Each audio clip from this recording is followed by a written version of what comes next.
Hi, good morning, and welcome to the Greater Reston Chamber of Commerce's Coffee and Contracting Digital Edition. My name is Alicia Field, and I'm the Director of Events for the Greater Reston Chamber of Commerce. So now I'd like to go ahead and thank our annual sponsors that you'll see up on the screen. Here are our strategic sponsors. Thank you to them. Our visionary sponsors, as well as our advocate sponsors. Lastly, I'd also like to thank our GovCon series sponsors, Miller Musmar CPAs and Uninet.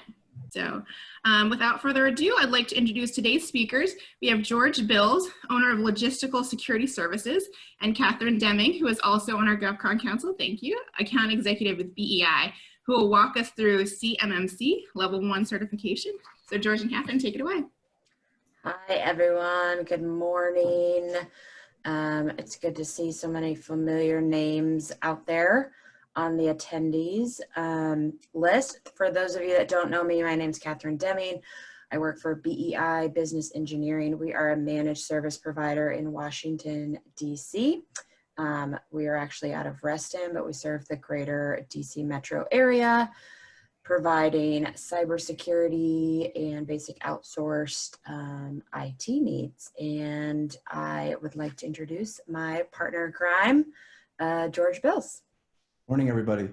As Katherine just said, my name is George Bills. I'm the owner of Logical Security Services, and we are a cybersecurity risk management firm that specializes in really helping organizations roll out cybersecurity from start to finish. And I've been doing a lot with the federal government for over 20 years, testing controls, very similar to what we'll be talking about today.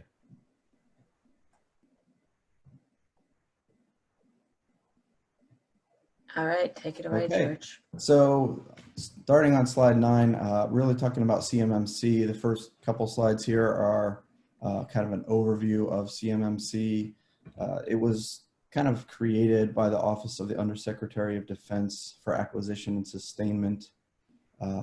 This was mainly because NIST Special Publication 800-171, which many DoD contractors have had to self-certify against over the past couple of years, wasn't providing them with the assurance that they really needed. So CMMC was developed by OUSD, and it's really kind of taking NIST 800-171 to the next step.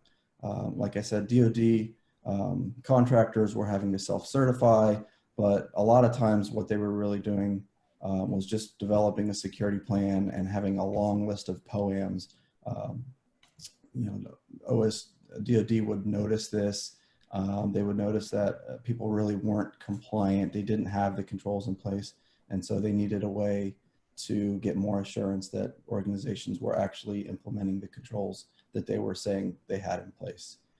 Just a side note, similar to that, that I know the Navy has been looking at a lot of their contractors and asking them to provide their SSPs to see that they're actually implementing the requirements that they've asserted to. So it's not part of the CMMC effort, but it's very similar. And if you're not being kind of pushed into the CMMC boat, there may be other ways that the government's going to look to see that you're complying with whatever the security requirements are. Okay, next slide. So the target audience of CMMC is really the defense industrial base. If you do work with DoD, you're probably considered part of the defense industrial base. The types of information that CMMC is really focused on is federal contract information, which is the information provided by or generated for the government under a contract. This will be the level 1 controls that we're going to go through today. And then there's also confidential unclassified information that is government information that requires safeguarding when you're storing it or disseminating it. And that's really the level 3 controls that we're not going to go into in any great detail today. If you're still wondering if this all applies to you, again, if you've kind of been asserting to 800-171, you're probably in this scope. Next slide. So some of the requirements that CMMC is pushing, here's just the sources of them. So Basic safeguarding requirements for the federal contract information come out of FAR Clause 52-20421. I'm not going to go into any detail of those, but if you're wondering where they're coming from or want to look into it in more depth, that's kind of where it's being pushed out of. The security requirements, if you are handling CUI, are coming out of FAR Clause 252-204-7012. And that's where they're referencing and requiring NIST 800-171. Just as a note, 171 is really focused on confidentiality, not so much on the integrity or the availability controls. And then, like I said, sorry, Katherine, go back. CMMC is really adding a certification aspect to 800-171. So where you were self-asserting, now you're going to have an independent audit to verify that you're at whatever level you're trying to achieve, whether it's 1, 2, 3, 4, or 5. Okay, next slide. So when you're looking at CMMC and how to approach it, one of the things that is pointed out is that you have the ability to decide whether you want to apply it to your entire organization or just part of your organization. If you're applying the CMMC requirements to your entire organization, it does provide some benefits with consistent controls and processes across your organization. You'll very likely get benefit to the rest of your organization from those controls, but typically it's more complex, more expensive to try and roll those controls out across your entire organization. If you're trying to segment it, and this is something that, again, CMMC says you can do, this is really where you're trying to identify where your CUI is or where your federal contract information is, and really apply the controls only to that environment. It can cost less, the solutions can be easier, but what likely will happen is you'll have redundant or different controls across your organization, which a lot of times that leads to them not being done consistently or effectively. CMMC measures the maturity with 5 distinct levels, 1 through 5. We'll be talking about level 1 today, which is really focused on the federal contract information. And each level has a set of processes and practices that Katherine's going to go into detail on. Okay. Next slide. Okay, so as George mentioned, there are 5 levels. The levels are cumulative. So each level is going to build on the other. So level 2 will include everything from level 1. Level 3 will include everything from level 2 and 1 and so on. You must show, to get certification, there's actually 2 different columns that you're kind of getting certified in. There's the process column and there's the practice column. And it's important to think about this because we have heard some, DOD mentions that, you might be level 2 in one and level 3 in another, but you're going to be level 2 overall then. So you really want to be mindful that you're doing everything and you're checking the boxes for both columns. So level 1, as George mentioned, is just safeguarding the FCI, your federal contract information. And I'm going to jump to level 3. Level 3, as George mentioned, largely based on 800-171 Rev 2, and that is all about protecting that controlled unclassified information, sometimes referred to as CUI or CUI. Level 2 is just a stepping stone. There will be no contracts that ask for level 2. So that's not going to be required in anything. What you're going to see is you're going to see somewhere around 94% of contracts are going to require level 1. And then you're going to see about 5% of contracts at level 3. Level 4 and level 5 will make up 0.06% of contracts each, right? So we're talking about just over 1% of contracts will require that level 4 or level 5 CMMC certification.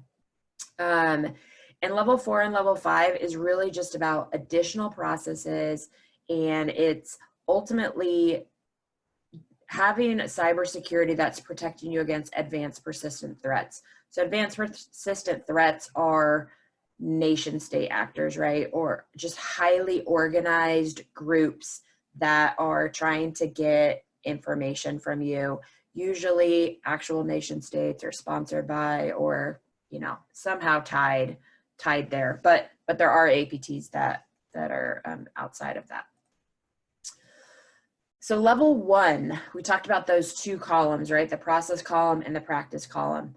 The process column is also called the maturity column. There is no maturity assessed in level 1. So all you're being assessed on are 17 practices for basic cybersecurity hygiene. And that is what we're focusing on today, the practices in level 1. As George mentioned, those are outlined in 48 CFR 52204-21. If you have a DoD contract, that is likely in there, and you are already, you know, self-attesting to that. So you definitely need to be mindful and be level 1. Level 2, this is when the first processes are implemented. And so we talk about level 2 being the level that's a stepping stone, but this is where you have to document all of your practices, right? And we add on several practices in level 2. So it includes all of level 1 practices. And then there are some more cybersecurity, hygiene, focus practices that are added on, and they're all part of NIST 800-171. And this is also where you bring in your policy. That's part of the process. You have policies that include these activities, these practices that are in level 2.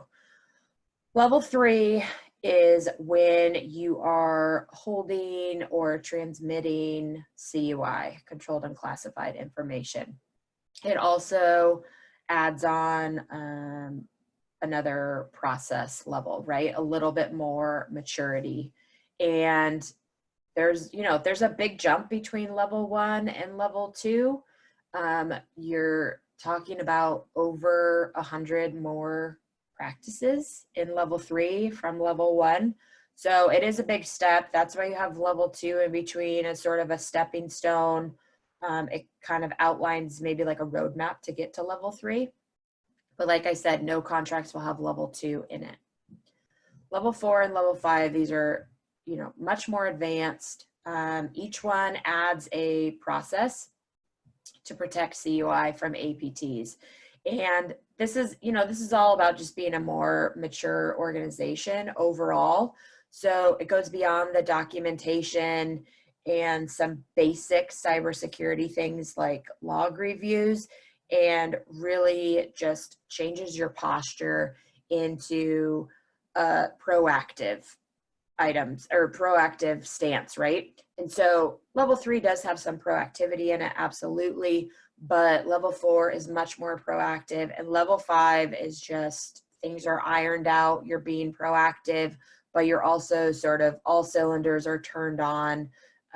You're very security conscious, and at level 5, I mean, yeah, if you're a level 5, you're, you know, doing a great job, and you're just shy of, you know,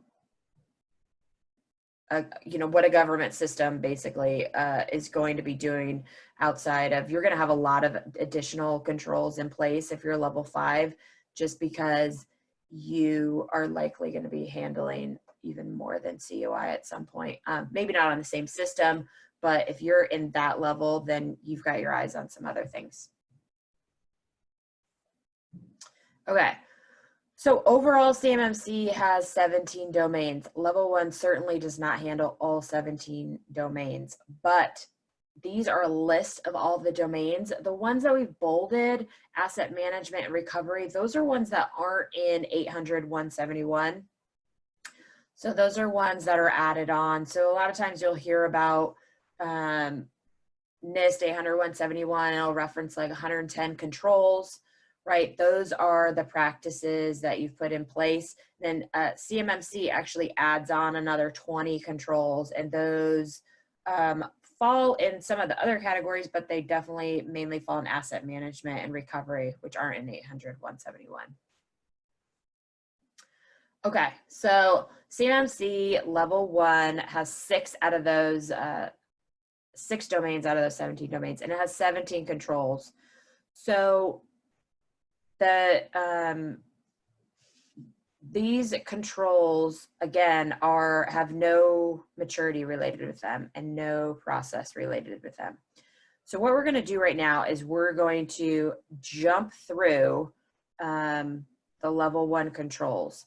And before we do that, though, I do want to point out, so like Dan has asked a question in the question and answer area. Please put your questions in the question and answer area as they come up. If they're pertinent or we don't think that we were planning on really covering it in the middle of the slides, we might answer the question in the middle of the slides, or we might answer it at the end. But we'll certainly be on after the slideshow's done to answer any and all questions. If you see a question that was something that you were also thinking, you can kind of vote it up so it goes to the top of the list. I'm not sure we really have the attendees to worry about that, but please jump in there and ask questions. So Dan's question, are those percentages that you mentioned for the first year or predicted for the future? So those are predicted for the future. So DoD has said the first contracts, there will be 15 contracts that reference a CMMC certification, and those are going to have very small supply chains in them, and then they will roll out more and more contracts. This is a 5-year rollout to put all these things in contracts, and then to also simultaneously get people certified. So you should definitely be in a rush to get your Level 1 stuff done, but not necessarily in a rush to get yourself certified, right? Start to get your Level 1 stuff done, make sure all your ducks are a row, and then, you know, start working through those things, document more things.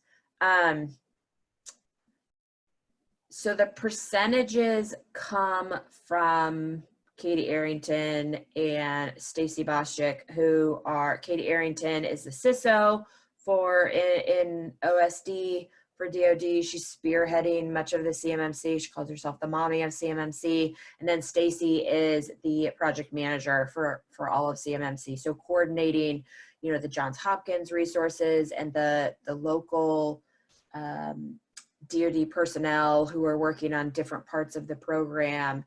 And then they're both communicating greatly with the community, getting the word out, talking to PTACs, and working with the accreditation board, who is the nonprofit body that is coming up with all the training for the third-party assessors to go out and certify everyone, right? So the DIB is 300,000 plus people. They think that many of those people will, not many, but some will drop out.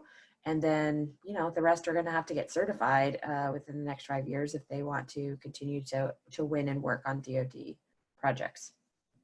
Again, put your questions and answers in the, put your questions in the Q&A so that we see them. All right. George. Right. Thanks, Catherine. So we're going to jump into the Level 1 controls, but before you really do that, I think it's important that you know your organization. Without a detailed understanding of your organization, you really don't know if the controls that you're selecting, the controls that you're designing are going to effectively protect the federal contract information or even CUI that you may possess. So before you jump into designing and implementing the controls, try to get an understanding of where your employees work from. Are they on government sites using government equipment? Are they at your headquarters? Do you have a lot of different offices where people are working? Do you have a lot of people working from home? Not just now because of the situation that we're in, but on a normal basis, do you have a lot of people telecommuting? That presents different challenges. It presents different controls and security solutions that you're going to have to consider. Understand the information systems that you're using. What's their function? Where are they located? Are they on site again? Are they being supported by cloud providers? How are they accessed? All of these things again are going to be used. This understanding is going to be used to drive how you implement controls. Understand the types of data that you're handling. So are you an organization that will only really need to go in that level 1 bucket? You're not handling CUI, you're just handling the federal contract information, or are you handling CUI? While you're doing this, it makes sense to just understand your organization as a whole. Where's our proprietary information? Where's our PII that we're collecting maybe on our employees or contractors? The information that you collect when you're doing background investigations. For the people that are government contractors, you know that those very lengthy forms that we fill out have lots of detailed information about us, and you should understand where those are and how they're being protected. Understand the devices that your organization uses. Do people have desktops? Do they have laptops? Are you using cell phones? Are people using their own cell phones? These, are you using iPads? These are all things that you need to understand, and not just are they using them, but what can they access or what can they store on those devices? And then understand where security controls and processes are being performed. So are you managing the security of your organization? Do you perform log reviews? Do you do certain activities, or are those being done by service providers? Have a good understanding of that, document that understanding. And then I would say really the last thing, which is very beneficial, is look at your contracts and understand what requirements are in those contracts. Have you been self-certifying for the past 3 or 4 years because you're doing DoD work, and in that contract it says you have to have 800-171 in place? That's a good indicator that you're probably going to have CMMC in place in the future. And even if you're working with executive branch agencies, a lot of those contracts will talk about FISMA and HIPAA and other things. Okay, next slide. So once you've done all of that, really it's important to define what your CMMC boundary is going to be.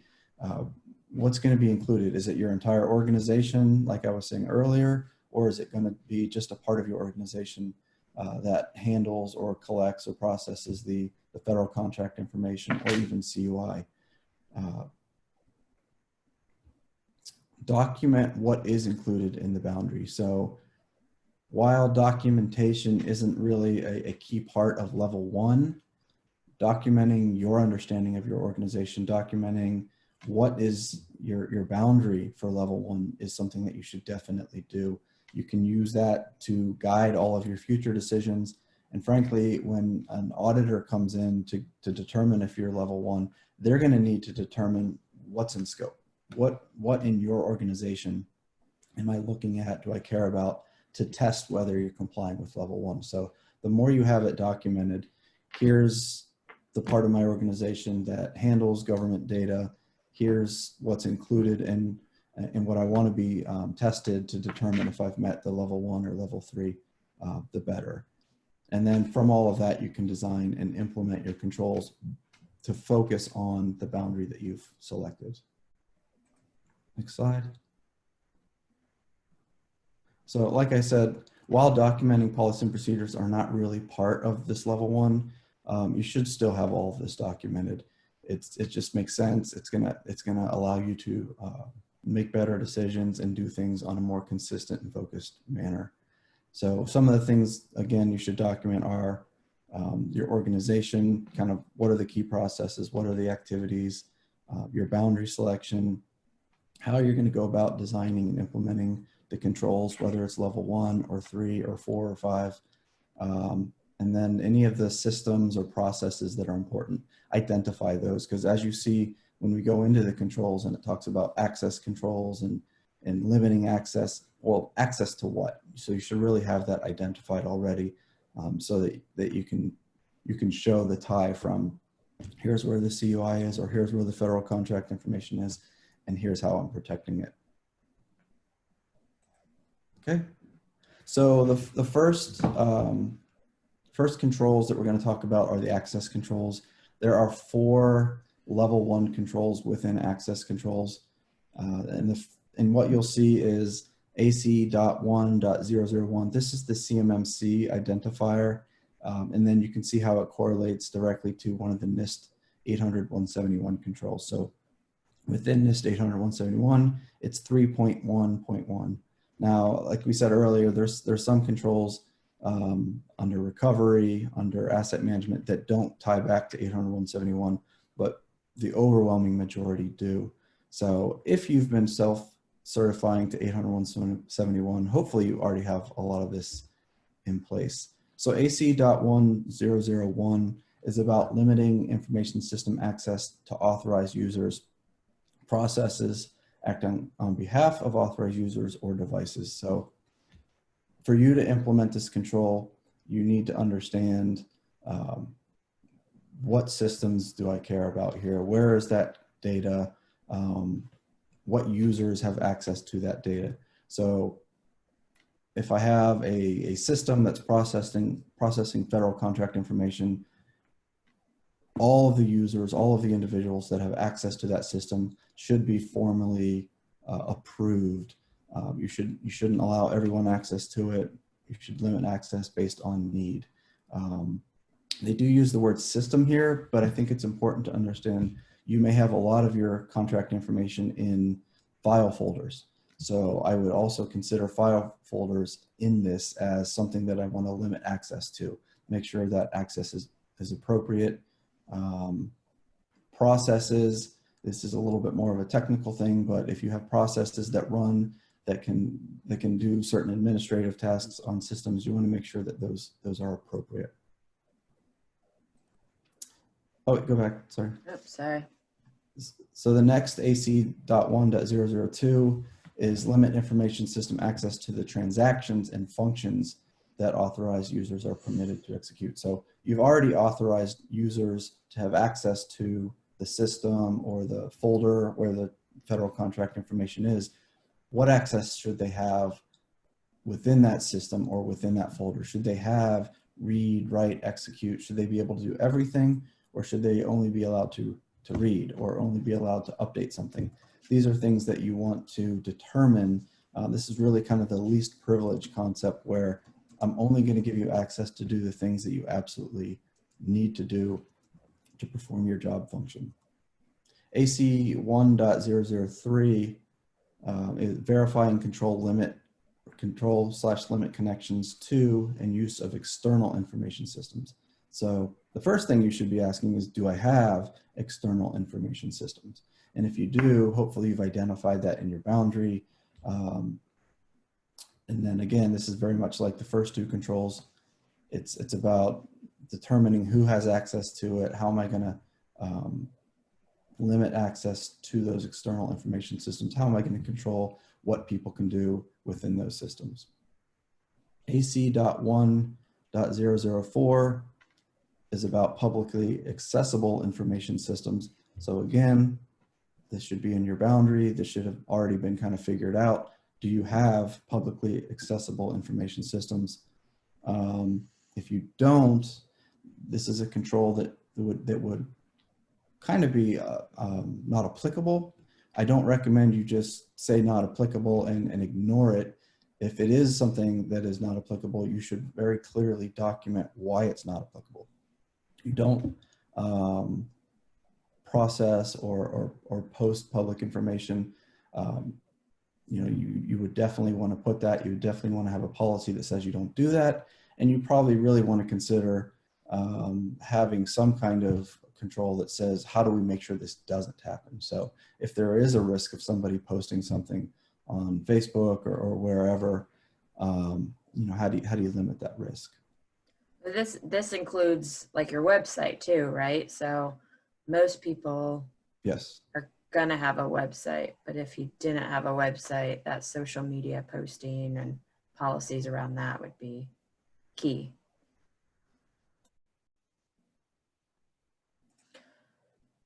Okay, so let's talk about identification and authentication. So identify information system users, processes, and devices, right? So this is where we talk about uniqueness. I always think of Wawa Wubsy, right? It's always like, you're the coolest, Pete is Pete, and that is great, or Kate is Kate, and that is great, Pete is Pete, and that is neat. This is where uniqueness really, really matters. So with a device, you might have a MAC address that you're going to be able to identify each of those devices by unique identifiers. For people, this is going to be a username. So I'm sure everyone, maybe you share a computer at home and maybe the login is Deming family, and then there's a password that everybody uses, and that's for the computer that's, you know, sits in your living room or something like that. That's not okay for CMMC, or really for best practices for business cybersecurity hygiene in general. So we're talking about having unique usernames that fit actual employees that work at your organization, knowing MAC addresses and identifiers for those devices. Then we move into the authentication, and this is where you're verifying the identities of the users or the devices or the processes before you're allowing access to the information system that has your information on it, particularly FCI, right? So this is just authentication, the very essence of the word, or verification. I think we kind of all know what that means, but you're just confirming the identities. You're confirming that that device is a device that's allowed in your system because you already have it identified. Really what this comes down to a lot of times, let's say you get a wireless access point or a computer that ships from the factory, and it's going to come with a default login, right? Default is admin, default password is password, and those are there. You need to make sure that those are, those types of things are cleared off, and that you just have your unique users that are able to log in, and that you're authenticating them, that they are logging in. They can't just turn on a computer and just start using it, that they have to authenticate in some way.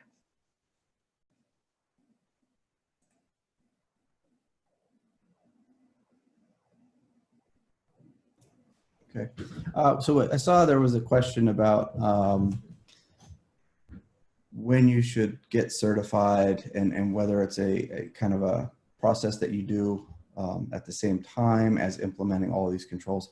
So really what you're doing is, and the reason we said don't rush to get certified, you can't get certified right now. There aren't any auditors to even certify you, but these controls, the processes, you should be working on implementing them.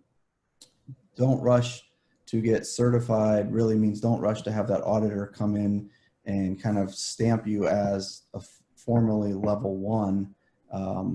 You have some time to do that. The requirement isn't even in contracts right now. What's going to happen is, you know, they're not going to update contracts and put these new requirements in. They're going to let the current contracts expire, and then when they put the contracts out under new proposals or solicitations, they'll add these CMMC requirements. So what we're really saying is, you know, make sure you get these controls in place, make sure you've got the processes in place. There could be some changes to CMMC over the next year or so as they're ironing everything out. And once you have that really in place, and the certifiers are actually up and running, then you can look at that part. But you know, there isn't this huge need to be certified today, and especially you know, for a lot of you that have contracts that won't expire for a while, you have a little while, unless you're focusing on new contracts. And Leona, if you want to clarify that question, I'm not sure anything that, you know, the idea of not rushing is not is not contradictory to anything the board has said. I mean, the board is saying that when you write the certification is totally dependent on processes and implementation.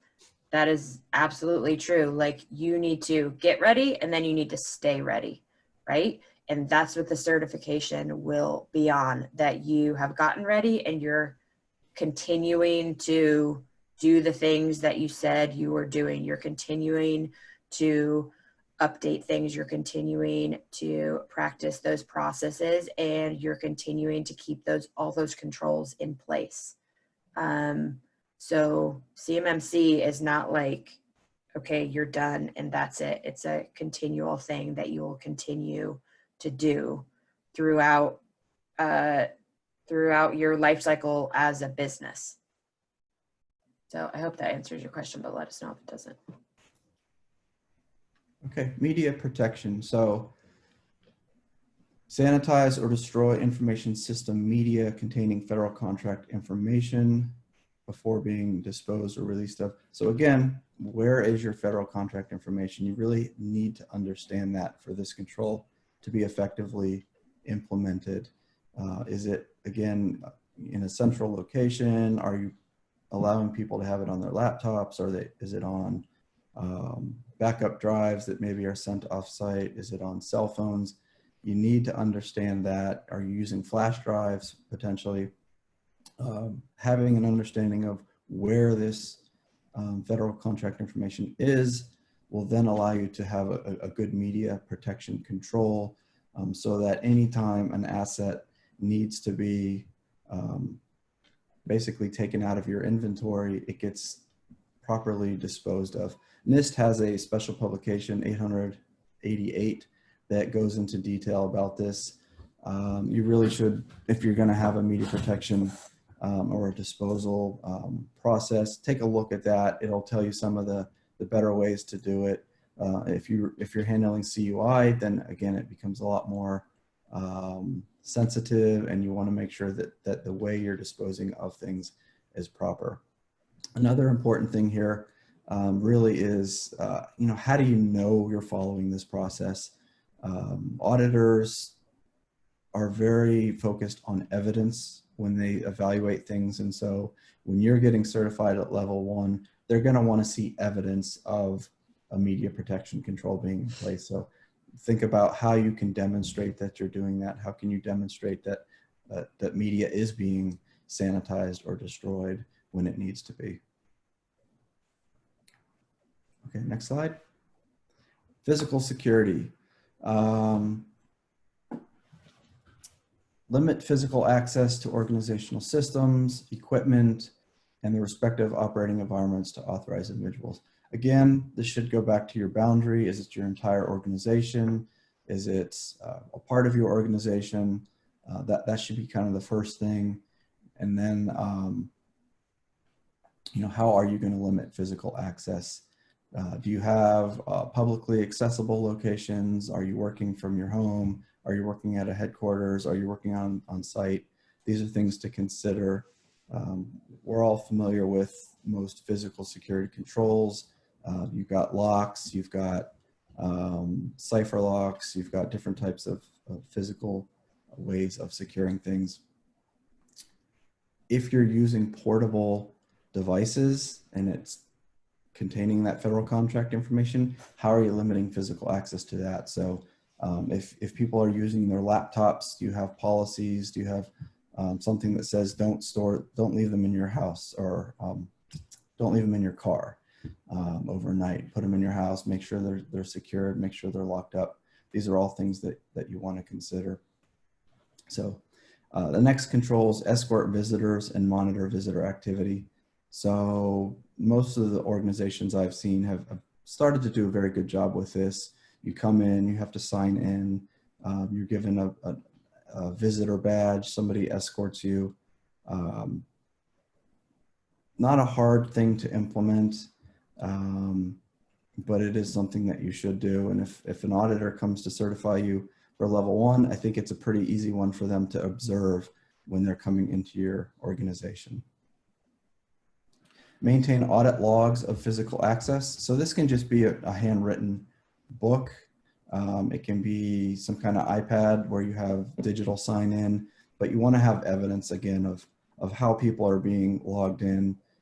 This is something for you. If something happens, you can go back and look at that log, but it also again kind of shows that this control is in place and that it's being done. And then control and manage physical access devices. So cameras, you know, are you using motion detectors on your doors? Do you have locked doors with keys? Who has a key? How are you managing those keys? When somebody leaves, do you get the key? All these things need to be considered. And specifically, don't use keys if you can keep from using keys, right? Because those can be copied. It's a lot harder to say, track that kind of stuff. Okay. So system communication. The first one I'll just read: monitor, control, and protect organizational communications, which is just information transmitted or received by an information system at the external boundaries and key internal boundaries of the information systems. So I think that you can think about the external boundary in a typical organization. You're going to have a firewall, right? So protecting traffic that's coming in, but also traffic that's going out. If somebody were to click on something, they try to go to a website, maybe on your firewall, you just want to let Five Eyes countries. Maybe you don't want to let, maybe there's no reason for somebody to go to an Australian website, but there's probably a pretty good reason to lock down certain countries, right? I mean, do people need to go to Russian websites? Do people need to go to Chinese websites? I don't know. Maybe there's a reason. If there is, maybe you set up certain parameters around that, whitelist a specific website that you know is safe, something like that. But really, right here, you're just controlling it, you're monitoring it, all to protect your system. You can have this type of thing inside of your system too, which kind of plays into the next control a little bit. But one thing I want to talk about under this control real quick is something like a web proxy too. So that's where, let me give an example from Office 365. So you can, there's part of Office 365 that you can add in, and you can say that any sort of link that's in an email, when I click on it, I'm actually not opening it inside of my information system. It's opening it more in like a sandboxed environment on Microsoft servers that are a lot more safe. And what it's going to do is it's going to look at that website real quick, do a scan, see if there's anything nefarious on there. And if there is, it's not going to let you go to it. Whereas if you don't have something like that in place, if you click on it, it might end up, when you go to it, you could end up pulling down, you know, malware, virus, or something just from simply going to the website. Or maybe there's some other reason that it's nefarious, and so it got blocked through using something like a web proxy. The next one, 1.70 or 176 SC1 176, implement subnetworks for publicly accessible system components that are physically or logically separated from internal networks.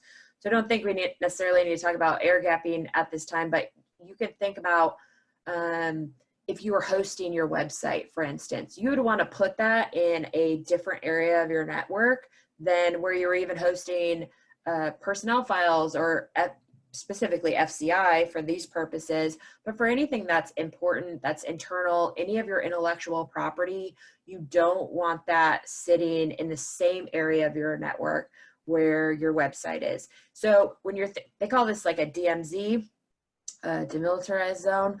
But think about it even on your home network, right? Do you want your kid playing video games and chatting with friends on Fortnite or one of those other games that are multiplayers in the same area where you have your computer and you're paying your taxes and you're keeping your family photos and whatever else you might have there? So you can definitely set that up through a basic commercial router from your internet service provider, kind of segment things out that way. You can absolutely do it in your business network, and you need to be. So while we don't host websites, there are other things that we would push to that DMZ, where it would not be in the same place that you would keep like a file server, for instance, or even the computers for your end users.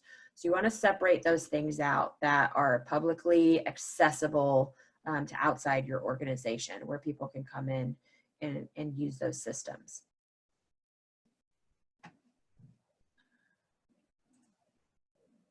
Okay, and then system information and integrity.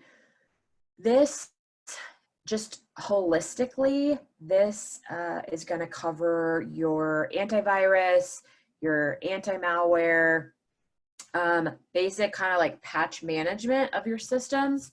So I'm going to skip down to the bottom one. So SI 1.210. So this is identify, report, and correct system flaws in a timely manner. So this is setting up those regular updates, turning on immediate patching of critical and security vulnerabilities, and then any sort of updates, other updates that come out, implementing them if they need to be, making sure that there's, you know, no issues in implementing them.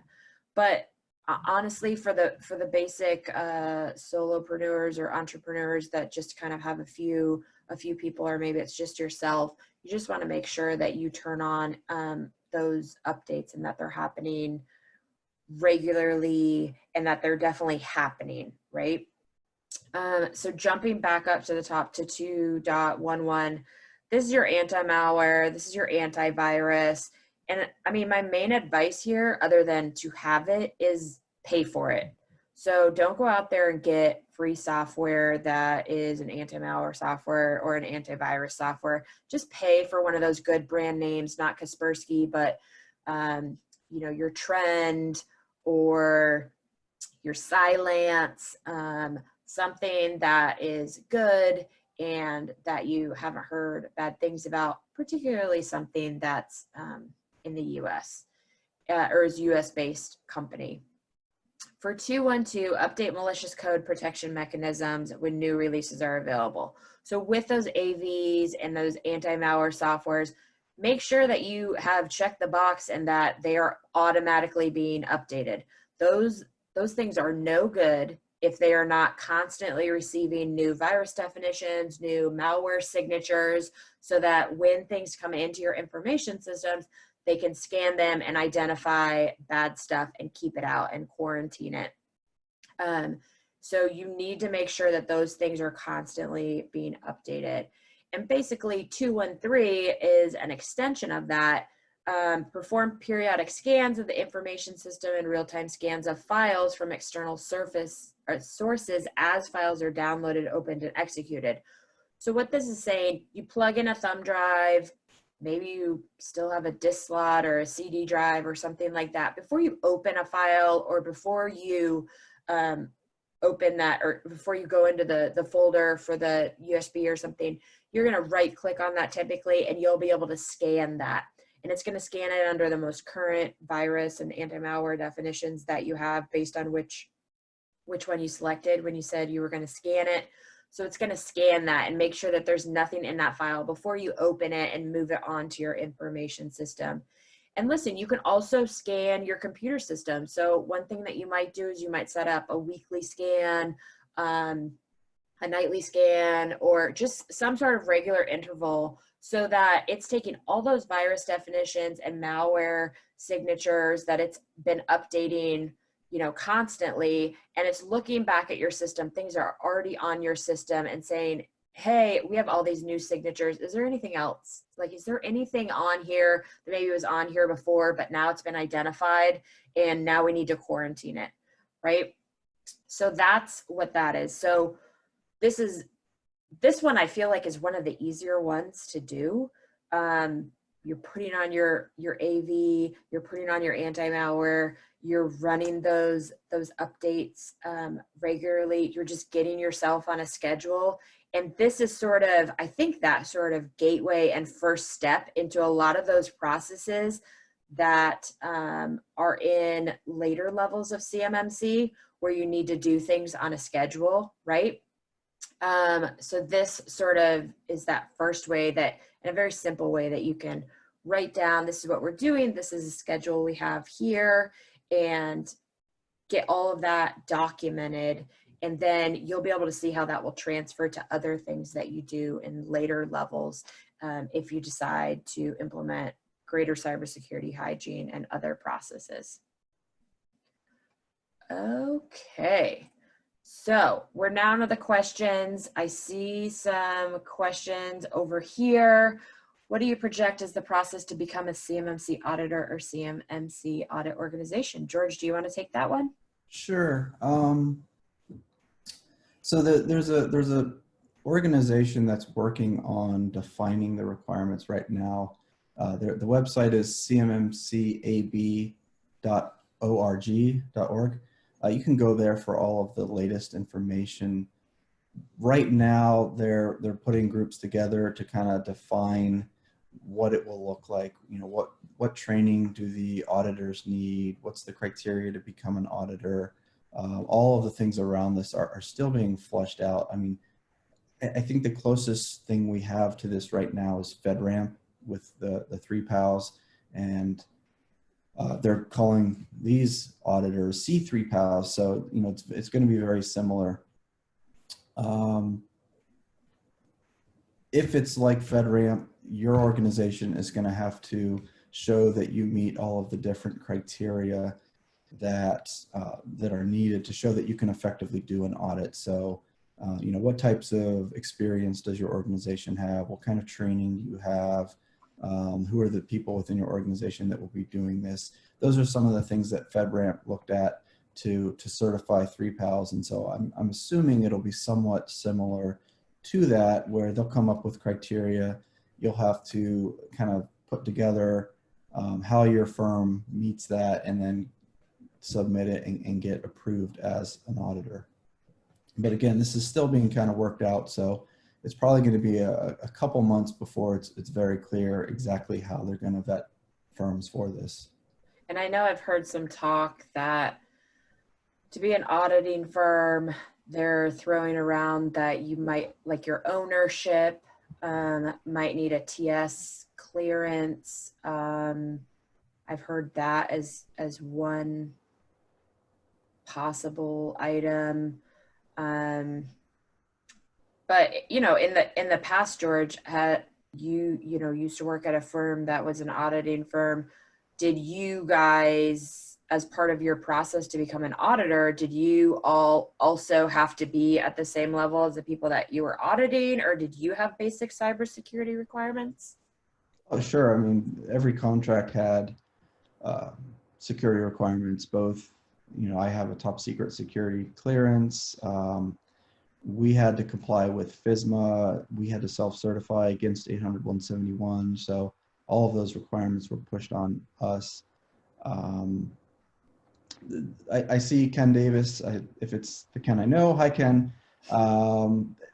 This won't just be audit firms. So if you look at the FedRAMP 3 PALs, a lot of them are not typical AI CPA audit firms. They're cybersecurity firms that test security controls. There are some CPA firms that are on this, but you're very likely going to see a whole host of different firms performing these audits or assessments, and it's not necessarily going to be just CPA firms under CPA standards. So Ken says, do you have any intel on when audit firms will become certified to start performing CMMC audits? So I know that they have always kind of said the end of April is one of the big milestones. You know, CMMC has the accreditation body, and DoD has stayed on schedule thus far. CMMC version 1 came out on the last day of January, but they said it would come out in January. A lot of people are skeptical that they'll be able to continue to stay on course. But when will the first firms be certified to start performing CMMC audits? that is, you know, largely unknown just because there's not even any standards yet or training out to go through. But at the end of April, I think we're going to have another timeline, right? Another milestone. And it's all going to be related to the audits and to the auditing firms and to the training.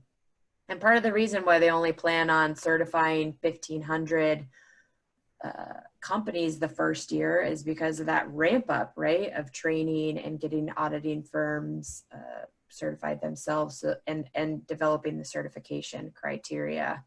So like George said, go to cmmcab.org. You can sign up for the newsletter. You can sign up for updates, and you'll know as much as we know at this time. But yeah, and I think, as Katherine was saying, they've stayed on track, but I think they're getting into the point or the part of the process where it's going to be largely dependent on the organizations or the firms that want to be assessors, and you know, what do they have to do to meet the criteria and then be approved. And so I think the process could be a lot more difficult, or, you know, back and forth than just creating the standards. That's definitely a lot of work to create standards and create requirements and training, but then to get the firms to kind of show that they can meet all of that and get them trained and then actually start doing these audits, that could be a big lift, especially with the environment we're in today. Again, I think if you look at FedRAMP, it's a somewhat similar process. There's definitely nowhere near 1,500 C3 or 3 PALs, I don't believe. I know the first couple of years there was a much smaller list. So I think it's to be determined, but really, you know, even organizations that want to become assessors, they may be handling federal information and really should be focused on, you know, do they have these controls in place in their own organization? So you know, that's kind of what we wanted to focus on first and foremost, was these level 1 controls, and really just, you know, at this point, we don't know what certification is going to look like, but everybody should be kind of figuring out, what does their organization look like? What are they going to do to get ready for these new requirements? Like, we don't have any more questions, but do you guys, Katherine or George, have any last remarks before we sign off? I don't think so. I mean, connect with us on LinkedIn, and you know, we're going to continue to create content around this as it becomes available. I guess my word of warning to everyone is, you know, most of the people on seemed pretty well informed, but just know that there are no certification organizations yet. There are no people who can assess you. There are people who can help you get ready.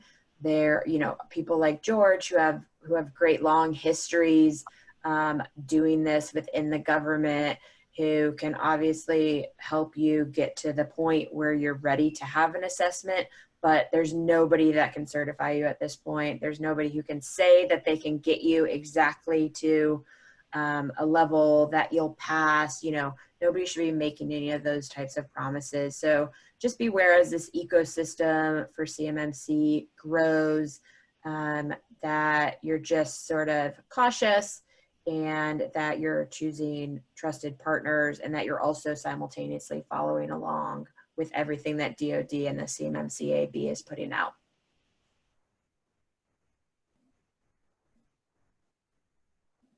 All right. Well, with that, thank you so much, Katherine and George. This was awesome information. I think it was really helpful to the audience. So thank you again so much. And thank you everyone for joining us. I hope you have a wonderful day. Thanks. Thank you.